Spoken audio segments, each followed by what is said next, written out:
Partai Gerindra resmi mendukung pasangan Gibran Rakabuming Raka Teguh Prakosa di pemilihan Wali Kota Surakarta 2020.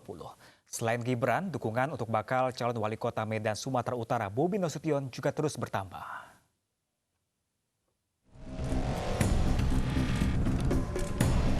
Setelah mendapatkan rekomendasi dari PDI Perjuangan untuk calon kepala daerah kota Surakarta, pasangan Gibran Rakabuming Raka Teguh Prakosa mendapatkan rekomendasi dari Partai Gerindra. Surat rekomendasi diserahkan Senin kemarin di kantor DPD Partai Gerindra di Jalan Kangguru, Semarang. Rekomendasi diberikan bersamaan pada sejumlah calon kepala daerah lainnya yang akan berlaga di Pilkada Kota Semarang, Kabupaten Semarang, Kabupaten Blora, Kabupaten Grobogan, dan Kabupaten Wonogiri. Rekomendasi dari Gerindra menjadi kekuatan tambahan untuk bisa menang dalam Pilkada Solo. 14, nanti akan ada berikutnya dari 21 sisanya itu. Dan DPD Partai Gerindra mempunyai target di Pilkada tahun 2020 ini kami akan 21 kabupaten itu paling tidak ya kami akan 50% kami akan menang. Ya, jadi ada beberapa daerah yang sudah kita baca, terutama Wali Kota Surakarta jelas, ya, Wali Kota Semarang jelas, itu jelas ya dari target kami. Ya harus optimis. Ya, pertama-tama saya ucapkan terima kasih yang sebesar-besarnya untuk Bapak Ketua Umum Partai Gerindra, Bapak Haji Prabowo Subianto, yang sudah mengamanahkan rekomendasinya ke saya dan Pak Teguh. Dengan turunnya rekomendasi ini akan menjadi kekuatan tambahan untuk bisa memenangkan kontestasi di Solo. Dan saya melihat kerjasama ini adalah untuk kepentingan warga Solo dan juga untuk kemajuan kota Solo. Sementara dukungan untuk bakal calon wali kota Medan Sumatera Utara Bobi Nasution juga terus bertambah. Partai Golkar memutuskan mendukung menantu Presiden Joko Widodo Bobi Nasution di Pilkada Kota Medan Sumatera Utara. Selain Partai Golkar, Bobi Nasution juga didukung Partai Gerindra, PAN, dan Nasdem. Bobi tinggal menunggu dukungan resmi dari PDI Perjuangan. Tim Liputan iNews melaporkan. Sementara itu pemirsa, mantan Wakil Menteri Hukum dan HAM Denny Indrayana maju sebagai bakal calon gubernur Kalimantan Selatan. Denny mengaku telah mengantongi dukungan dari Partai Demokrat dan Gerindra.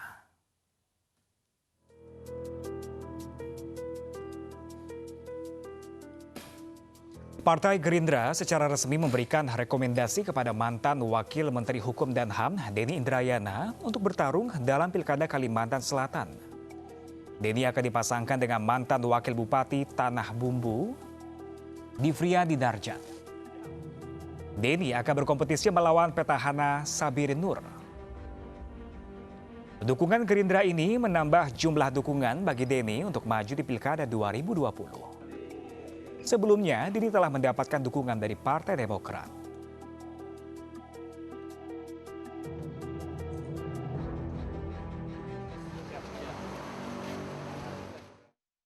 Mantan anggota Komisi Pemilihan Umum Wahyu Setiawan dituntut 8 tahun penjara. Jaksa Komisi Pemberantasan Korupsi menilai Wahyu bersalah dalam kasus suap pergantian antar waktu anggota DPR.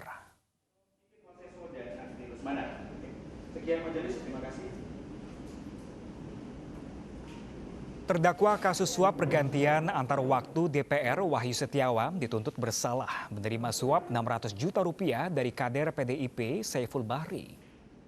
Suap diberikan agar Wahyu mengusahakan KPU memilih caleg PDIP Harun Masiku menjadi anggota DPR melalui mekanisme pergantian antar waktu. Jaksa menuntut Wahyu 8 tahun penjara dan denda 400 juta rupiah subsidiar 6 bulan kurungan. Selain itu, jaksa juga menuntut hak politik Wahyu dicabut selama 4 tahun.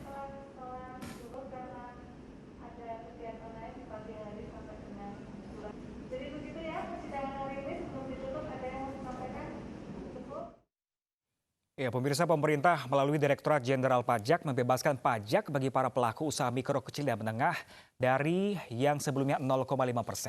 Pemberian subsidi dilakukan pemerintah agar para pelaku UMKM mampu bertahan di tengah pandemi COVID-19.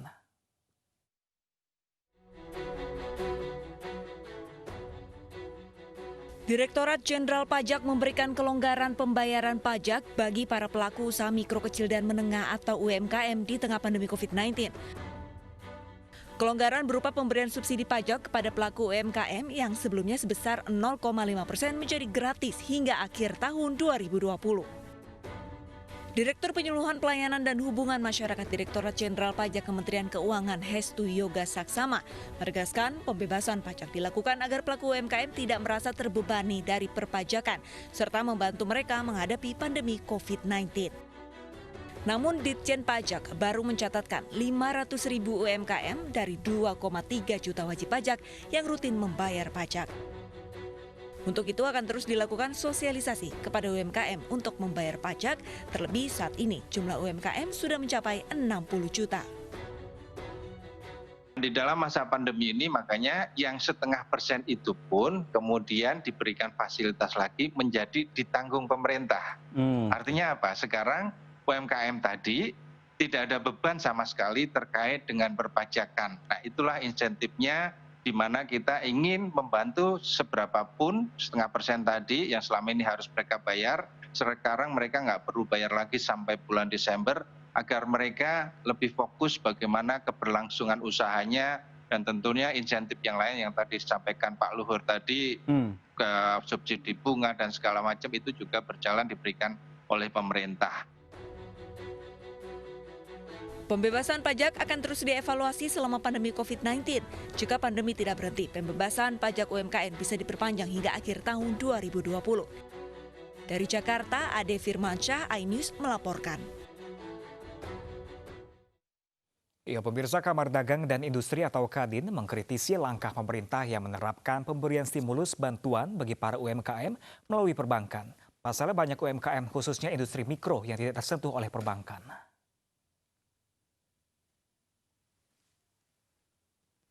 Kadin meminta pemerintah memberikan stimulus bagi para pelaku UMKM. Ketua Komite Tetap UKM dan Koperasi Kadin Sarmila Yahya memandang hingga kini banyak dari para pelaku UMKM masih belum merasakan stimulus pemerintah di tengah pandemi COVID-19 sebesar 123 triliun rupiah. Pasalnya, stimulus pemerintah harus melalui perbankan, sedangkan banyak UMKM, khususnya usaha mikro yang belum menjangkau perbankan. Penyaluran melalui koperasi juga mengalami kendala, di mana banyak koperasi yang belum terdaftar dari lembaga pengelola dana bergulir Kementerian Koperasi dan UKM. Minta maaf banget, kita harus realistis gitu. Hari ini Pak, subsidi bunga yang diberikan kepada UKM itu adalah untuk UKM yang notabene sudah menerima kredit dari bank, yang jumlahnya hanya 12% dari 67 berapa tadi 67 juta ya. Penduduk UKM itu sendiri. Ya, jadi 88%-nya belum terakses sama bank. Jadi oleh karena itu dampak kecepatannya nggak terlalu kelihatan di lapangan. UMKM yang sektor mikronya kan besar sekali di kita, Pak. Jumlahnya itu sampai 90-an% lebih gitu. Nah oleh karena itu dampak secara umum untuk COVID ini yang walaupun pemerintah mengeluarkan 123 triliun itu tadi, itu saya nggak melihat langsung dampaknya serta-merta di masyarakat gitu. Daya beli masyarakat hari ini masih turun banget, belum beredar duit.